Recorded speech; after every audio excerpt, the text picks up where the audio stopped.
पुराने जमाने की बात है। किसी मुल्क में एक आदमी रहा करता था। वो बहुत बूढ़ा हो चुका था। उसका एक बेटा था जिसका नाम अली था। बूढ़े के पास कुल 300 अशरफियां थी जो उसने उम्र भर बचत करके जमा की थी। बूढ़ा सोचता था कि अब मेरा क्या भरोसा, किसी दिन भी मौत का बुलावा आ सकता है। मेरा बेटा बड़ा हो चुका है, इसको अपने पैरों पर खड़ा हो जाना चाहिए।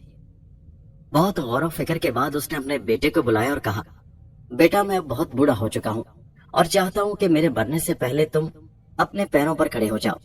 तुम तिजारत शुरू करो। मैंने मालूम कर लिया है कि एक काफिला 2 रोज बाद सीतापुर रवाना होने वाला है। उसमें बड़े बड़े ताजर शामिल हैं। मैं तुम्हें 100 अशरफियां दे रहा हूँ। दूसरे शहर जाकर मुनाफा बख्श सामान खरीदो और तिजारत करना सीखो। और हाँ सुनो, इन अशरफियों को ऐसी वैसी बातों में जाया मत कर देना। अली जान की उम्र 18 बरस थी। वो बड़ा नेक, समझदार और फर्माबरदार लड़का था, मगर उसे तिजारत से कोई दिलचस्पी नहीं थी। अभी वो कोई फैसला नहीं कर सका था कि उसे क्या करना है। फिर भी उसका जी चाहता कि वो कोई ऐसा हुनर सीखे जिसकी वजह से वो कामयाब जिंदगी बसर कर सके। क्योंकि वो एक फर्माबरदार बेटा था, इसलिए जब उसके वालिद ने उसे तिजारत का पेशा अपनाने के लिए कहा तो उसने अपने वालिद से ज्यादा बहस नहीं की। उसने वो अशरफियां ले ली और सफर की तैयारियां करने लगा। काफिले के बारे में मालूमात हासिल की और फिर सीतापुर रवाना हो गया। चंद रोज सफर करने के बाद काफिला सीतापुर पहुंचा। एक सराय में क्याम किया। उस शहर में एक बहुत बड़ा बाग था। रात को अली जान उस बाग की सैर करने को निकल खड़ा हुआ। वहां पहुंचा तो क्या देखता है कि हजारों कुमकुमे जगमगा रहे हैं और बाग दिन की तरह रोशन है। उसने देखा कि बाग का फर्श संगे मरमर का है, जिस पर कीमती कालीन बिछे हुए हैं। जगह जगह बड़ी खूबसूरत मेजें रखी हुई हैं।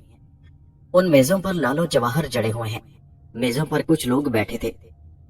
एक आदमी बड़े गौर से अली जान को देख रहा था। वो उसके पास आया और बोला, साहबजादे यहाँ खड़े हैरान क्यों हो?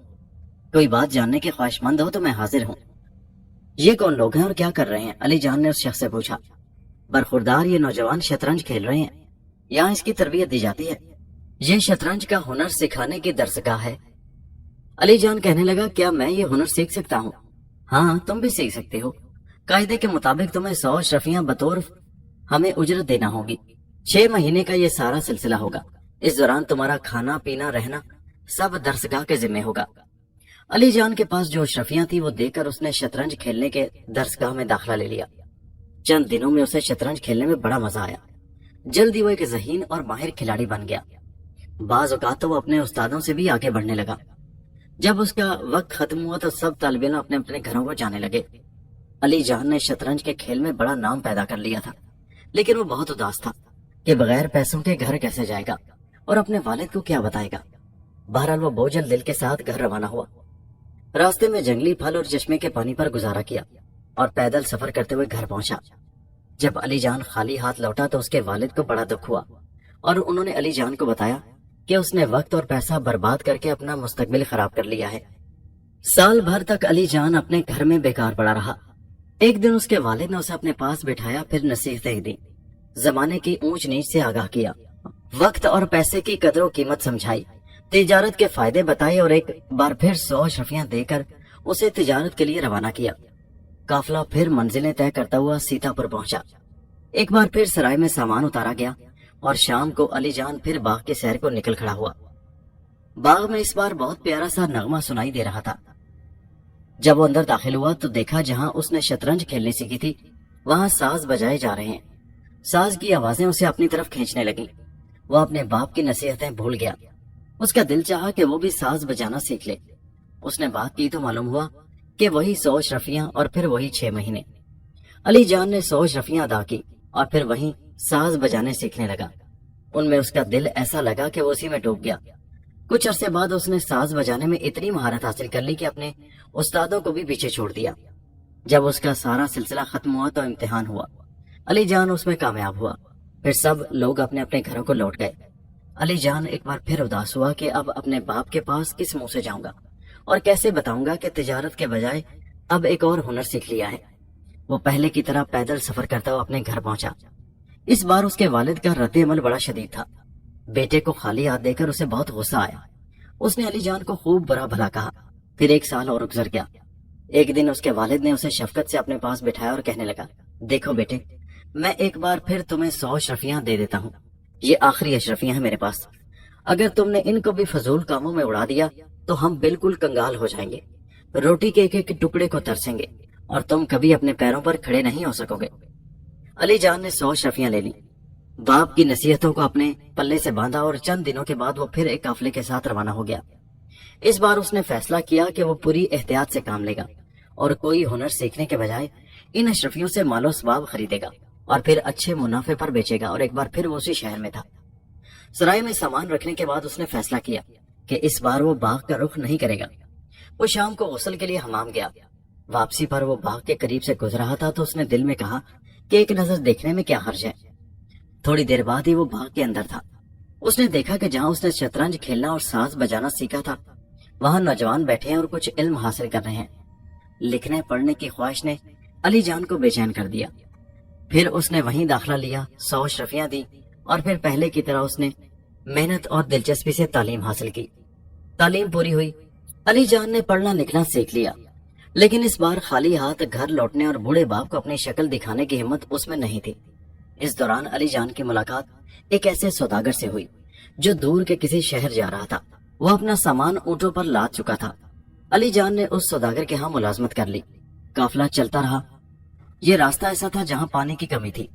قافلے کے پاس پانی ختم ہو گیا تو جان کے لالے پڑنے لگے۔ پانی کہیں دکھائی نہیں دے رہا تھا۔ کافی تلاش کے بعد وہ ایک کنویں تک پہنچنے میں کامیاب ہو گئے۔ یہ کنواں بہت گہرا تھا اور اس میں پانی بھی بہت تھوڑا تھا۔ سوداگر نے علی جان کو حکم دیا کہ وہ کنویں کے اندر اتر جائے۔ علی جان نے اس کا حکم مانا اور کنویں میں اتر گیا۔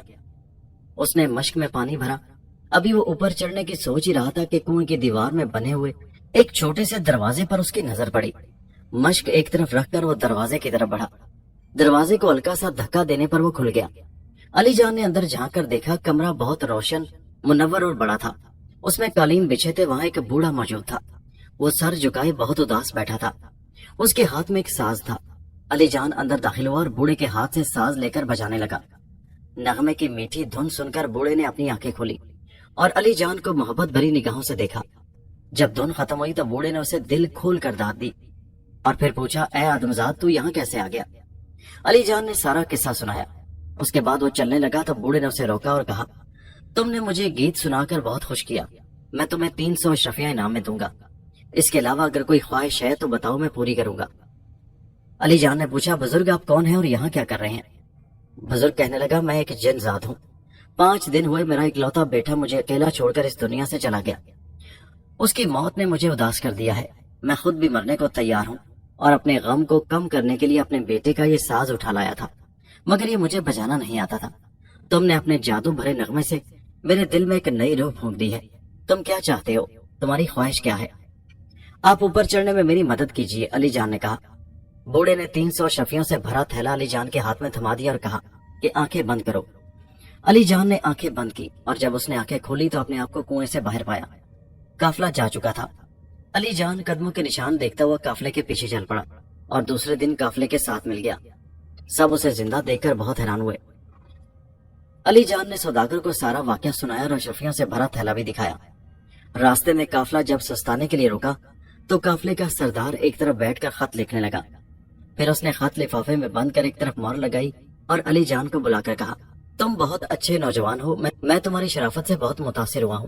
میری ایک ہی بیٹی ہے جو بڑی سگڑ اور خوبصورت ہے، میں اس سے تمہاری شادی کرنا چاہتا ہوں۔ تم جلدی سے میرے گھر چلے جاؤ اور میرے پہنچنے تک شادی کی تیاری مکمل کر لو، اور ہاں دیکھو اپنی رقم سنبھال کر رکھنا، میں 3 دن بعد گھر پہنچ جاؤں گا۔ یہ خط جاتے ہی میری بیوی کو دے دینا۔ اس نے علی جان کو وہ خط دے کر روانہ کر دیا۔ علی جان بغیر رکے منزلیں مارتا رہا۔ کچھ تھکن محسوس ہوئی تو ایک جگہ سستانے کو رک گیا۔ اسے خیال آیا کہ میں نے پڑھنا لکھنا تو سیکھ لیا ہے، ذرا دیکھو تو صحیح اس خط میں لکھا کیا ہے۔ اس نے خط کھولا اور پڑھنا شروع کر دیا۔ خط میں لکھا تھا، میں 300 اشرفیوں سے بھرا تھیلا تم کو اپنے نوکر کے ہاتھ بھجوا رہا ہوں۔ اس کو پھسلانے کے لیے میں نے اس سے کہا ہے کہ میں تمہاری شادی اپنی بیٹی سے کر رہا ہوں، تم فوراً اس کا سر کاٹ دینا، میں 3 دن میں آ رہا ہوں، فقط تمہارا شوہر۔ علی جان نے وہ خط پڑھ کر پھینک دیا۔ دوسرا خط لکھا تھا جس کا مضمون یہ تھا، اس عزیز مہمان کا خوب اچھی طرح استقبال کرنا، اس کی تواضع میں کوئی کمی نہ رہے، اس کے پہنچتے ہی ہماری بیٹی کی شادی فوراً اس سے کر دینا، میرے آنے کا انتظار نہ کرنا۔ علی جان نے اپنے لکھے ہوئے خط کو لفافے میں بند کر کے جیب میں ڈالا اور آگے چل پڑا۔ सौदागर के घर पहुंचकर उसने खत उसकी बीवी के हवाले किया। खत पढ़कर सौदागर की बीवी ने अली जान की खूब खातिर तवाज़ो की और दूसरे दिन बड़ी धूमधाम से अपनी बेटी की शादी अली जान से कर दी। तीसरे दिन सुबह अली जान और उसकी बीवी घोड़े पर सवार होकर वहां से रुखसत हुए। जाते वक्त अली जान ने नौकरों को हिदायत कर दी कि मैं तिजारत के सिलसिले में बाहर जा रहा हूँ। रात के वक्त किसी के लिए दरवाजा न खोलना। अगर कोई दीवार फांद कर आ जाए तो उसकी खूब पिटाई करना, ये मेरा हुक्म है। उसी रात को सौदागर अपने घर पहुंचा और बड़ी देर तक दरवाजा खटखटाया, लेकिन जब किसी ने दरवाजा न खोला तो मजबूरन उसे दीवार फांद कर आना पड़ा। नौकर तो पहले ही ताक में बैठे थे। उन्होंने आओ देखा न ताओ उसकी पिटाई शुरू कर दी, लेकिन जब उन्होंने सौदागर की चीखों पुकार सुनी तो अपने हाथ रोक लिए। सौदागर बेचारा बेहोश हो गया। जब उसे होश आया तो बीवी से पूछा, कोई मेरा खत लेकर आया था, तुमने उसके साथ क्या किया? बीवी कहने लगी, मैंने तो वही किया जो आपने हुक्म दिया था, मैं तो आपका हुक्म बजा लाई। और अशरफियों के थैले का क्या किया? कौन सा अशरफियों का थैला? कैसी बातें कर रहे हैं आप? बीवी ने हैरत से पूछा। ये सुनकर सौदागर के चेहरे का रंग बदल गया। अरे तुम कैसी बातें कर रही हो? मैंने खत में लिखा नहीं था कि अशरफियों का थैला लेकर उसे कत्ल कर देना। बीवी ने अपने शौहर की तरफ यूं देखा जैसे उसका दिमाग चल गया हो। फिर वो बोली, ये आपको क्या हो गया है? भला कोई अपने दामाद को भी मारता है? दामाद? कौन सा दामाद? सौदागर ने घबरा कर कहा। अरे तुम्हारी बेटी का शौहर, हमारा दामाद। ये तुमने क्या किया? सौदागर बोला। तुमने उसकी शादी कब कर दी? 2 दिन हो चुके हैं, बेगम ने कहा। तुम ही ने तो खत में लिखा था कि इस नौजवान से लड़की की शादी कर देना, बेगम ने भोलेपन से कहा। ये सुनना था कि सौदागर ने अपना सर पीट लिया। उसने बीवी को डांटा, कोसा और फिर पूछा कि वो कहाँ चला गया नौजवान? वो तो सुबह ही घोड़े पर सवार होकर मियाँ बीवी यहाँ से चले गए, एक नौकर ने जवाब दिया। सौदागर समझ गया कि उसे अपनी चालाकी की सजा मिल गई। नौजवान तो उससे भी अक्लमंद निकला। चुनाचे उसने अपने दामाद से सुलह करने का फैसला कर लिया। उधर अली जान चलते चलते एक बड़े शहर में पहुंचा, जिसके बाजारों में बड़ी रौनक थी। वहां एक डंडोरची ऐलान कर रहा था, लोगों सुनो, फिर ना कहना हमें खबर ना हुई। जो कोई शतरंज का खेल अच्छा खेलता हो शाही महल पहुंच जाए। जो शख्स बादशाह के साथ 3 बाजियां खेलकर तीनों जीत लेगा, बादशाह उसको इनामो इकराम से नवाजेगा, लेकिन जो हार जाएगा उसका सर कलम कर दिया जाएगा। ये ऐलान अली जान के कानों तक भी पहुंचा। अली जान दरबार में पहुंचा। उसने बादशाह सलामत के साथ शतरंज खेलने की दरख्वास्त की। बादशाह ने शर्त बताई कि अगर तुम हार गए तो सर काट दिया जाएगा। अली जान ने शर्त तस्लीम की। खेल शुरू हुआ। 3 बाजियां हुई और तीनों अली जान ने जीत ली। बादशाह बहुत खुश हुआ और उसने वादे के मुताबिक उसे इनामो इकराम से नवाजा। घर पहुंचकर अली जान ने अपनी बीती अपने बूढ़े बाप को सुनाई। बाप ये कहानी सुनकर बड़ा खुश हुआ। उसने अली जान से कहा, वाकई तुम बहुत ज़हीन हो। तुमने कितने ही हुनर सीख लिए और हुनर से तुम्हें फायदा पहुंचा। बीवी भी मिल गई और कितनी ही दौलत भी मिल गई। अली जान ने बड़े अदब से जवाब दिया, अब्बा जान, आदमी कितने भी हुनर सीखे कम है।